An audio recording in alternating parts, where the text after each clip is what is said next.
وعلیکم السلام ورحمۃ اللہ وبرکاتہ۔ خلا جو ہے یہ طلاق نہیں ہے،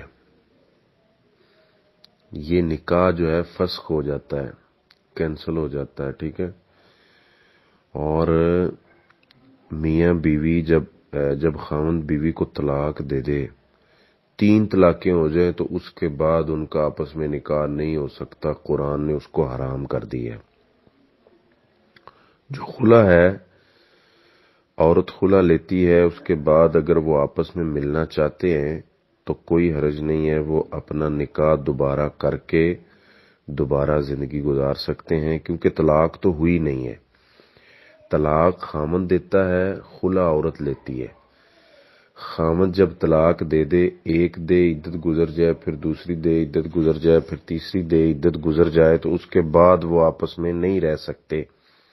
لیکن عدت طلاق والا کوئی معاملہ نہیں ہے، یہ عورت نے خلا لیا ہے کورٹ میں جا کے، ٹھیک ہے، خامند نے طلاق نہیں دی، تو اس لیے وہ دوبارہ اپنا نکاح کر سکتے ہیں آپس میں، کیونکہ شریعت نے اس سے ہمیں منع نہیں کیا۔